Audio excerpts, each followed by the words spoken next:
Hello everyone, very warm welcome to my channel learning with Komal. तो आज की इस वीडियो में हम स्टडी करेंगे हमारा एमपीओबी यानी कि management principles and organisational behaviour.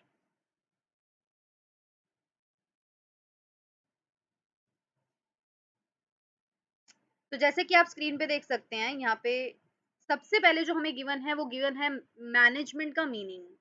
तो मैनेजमेंट एक ऐसी टर्म है जो इटालियन वर्ड से निकली है, जिसका बोला गया है मैनेजियर। एक इटालियन वर्ड है, इससे डिराइव किया गया इसका मीनिंग, जिसका मतलब होता है टू हैंडल, यानी कि कुछ हैंडल करना, मैनेज करना। तो बेसिकली मैनेजमेंट क्या है? Is a set of principles relating to the functions of planning, organising, directing and controlling. तो मैनेजमेंट क्या है? एक सेट ऑफ प्रिंसिपल्स है। इसमें हम क्या करते हैं? प्लानिंग करते हैं सबसे पहले, फिर ऑर्गेनाइजिंग करते हैं, देन डायरेक्टिंग, कंट्रोलिंग एंड फिर उनको जो जो भी हमने प्रिंसिपल्स हैं उनको हम प्रैक्टिकली अप्लाई करते हैं।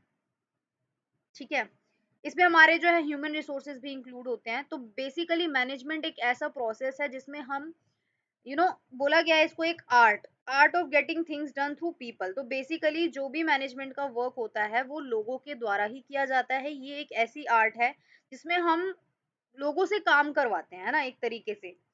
जो भी हमारे पास रिसोर्सेज अवेलेबल है उनको हम यूज करते हैं ताकि हम अपने ऑर्गेनाइजेशन के गोल्स को, हमारे जो भी एम है उनको अचीव कर पाए इफेक्टिवली और एफिशिएंटली।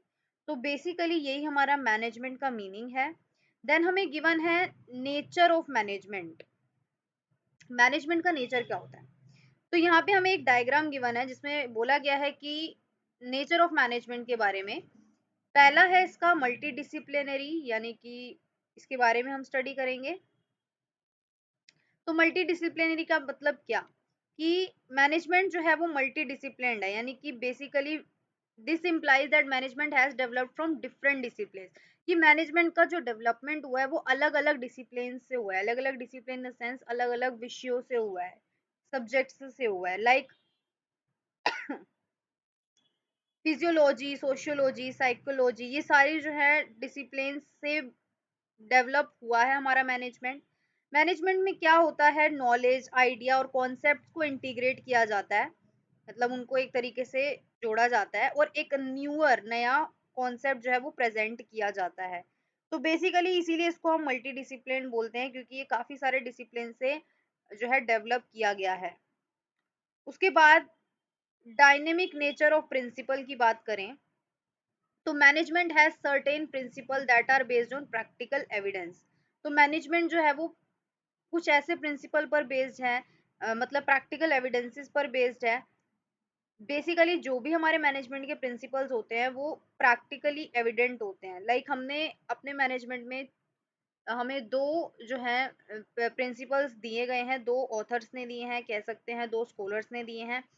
पहला जो स्कॉलर है वो है टेलर, जिन्होंने साइंटिफिक मैनेजमेंट का कॉन्सेप्ट दिया है, और दूसरा है हेनरी फ्योल, जिन्होंने हमें 14 प्रिंसिपल्स बताए हैं मैनेजमेंट के।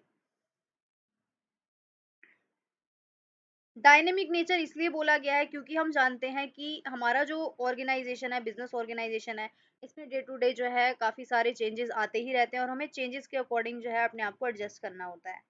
ठीक है, तो ओल्डर प्रिंसिपल्स, अगर प्रिंसिपल्स पुराने हैं जो आज के डेट में काम नहीं कर रहे हैं, तो हम नए प्रिंसिपल्स लेकर आ जाएंगे, है ना। उसके बाद रिलेटिव नोट एब्सोल्यूट प्रिंसिपल बोला गया है। तो मैनेजमेंट प्रिंसिपल को रिलेटिव बोला गया है, आउटडेटेड नहीं बोला गया। तो बोला गया है कि हर ऑर्गेनाइजेशन जो है वो डिफरेंट है एक दूसरे से। लाइक ऑर्गेनाइजेशन की एज, उसका प्लेस, उसकी सोसाइटी, उसके कल्चर फैक्टर सब अलग अलग होते हैं, तो उसके अकॉर्डिंग हम अपने प्रिंसिपल्स को फॉलो करते हैं। मैनेजमेंट एज अ साइंस की बात करें तो साइंस का मतलब क्या? साइंस को हम क्या बोलते हैं? एक systematic and organise body of knowledge है। यानी कि साइंस, किसी भी चीज को हम साइंस क्या बोलते हैं? साइंस कब बोलते हैं? जब वो एक सिस्टमैटिक वे में हो, ऑर्गेनाइज्ड वे में हो, फैक्ट्स पर बेस्ड हो, प्रिंसिपल्स पर बेस्ड हो। तो इसी प्रकार हमारा मैनेजमेंट भी प्रिंसिपल पर बेस्ड है, इसीलिए हम उसको साइंस बोलते हैं। तो साइंस में बोला गया है इसको। और उसके बाद एज एन आर्ट इसलिए बोला गया है, देखिए जो भी हम प्रैक्टिकल नॉलेज, मतलब जो भी हम नॉलेज गेन कर रहे हैं मैनेजमेंट से रिलेटेड, उसको जब हम प्रैक्टिकली अप्लाई करते हैं रियल लाइफ में, तो लिखा भी हुआ है यहाँ पे कि art can be defined as systematic body of knowledge which require skill, creativity and practice. तो आर्ट का मतलब क्या है? किसी भी चीज की नॉलेज हम ले लेते हैं, लेकिन उसको अपने अंदर पूरा एक तरीके से कहते हैं ना आर्ट लाना, अपने अंदर एक कला लाना, उसमें हमें स्किल्स की रिक्वायरमेंट होती है, क्रिएटिविटी होना, प्रैक्टिस होना, इससे हमारे अंदर परफेक्शन आती है। तो मैनेजमेंट भी कुछ ऐसा है जिसमें हम नॉलेज तो लेते ही हैं, साथ में उसको जब हम प्रैक्टिकली अप्लाई करते हैं तो वो आर्ट बन जाता है। तो उसके बाद बोला गया management as a profession. Profession in the sense what, कि प्रोफेशन को हम बोल सकते हैं ऑक्यूपेशन। और प्रोफेशनल इंसान वो होता है जिसके अंदर किसी स्पेसिफिक सब्जेक्ट से रिलेटेड स्पेशलाइजेशन होगी, नॉलेज होगी, उसको उस चीज की नॉलेज होगी, उसने उस चीज में ट्रेनिंग की होगी। ठीक है, तो बिना नॉलेज बिना ट्रेनिंग में आप उस प्रोफेशन में एंटर नहीं कर सकते। साफ साफ बोल दिया गया है कि एंट्री इज रिस्ट्रिक्टेड, है ना, कि आप जो है बिना नॉलेज बिना ट्रेनिंग के प्रोफेशन में एंटर नहीं कर पाओगे। लाइक अगर मैनेजमेंट भी एक प्रोफेशन है, अगर आपको मैनेजर बनना है तो आपको सबसे पहले तो नॉलेज गेन करनी होगी, साथ में आपको ट्रेनिंग भी लेनी होगी, इंटर्नशिप लेनी होगी, राइट? तब जो है आप प्रोफेशनल कहलाएंगे, तो इसीलिए इसको प्रोफेशन बोला गया है। यूनिवर्सैलिटी की बात करें तो मैनेजमेंट यूनिवर्सलिटी, यानी कि ये हर जगह लागू होता है। वेदर आप किसी भी ऑर्गेनाइजेशन, किसी भी वर्क एरिया में चले जाइए, कहीं पे भी लोकेटेड हो, आपको मैनेजमेंट देखने को मिलेगा। ठीक है, तो इसलिए यूनिवर्सलिटी बोला गया है इसको।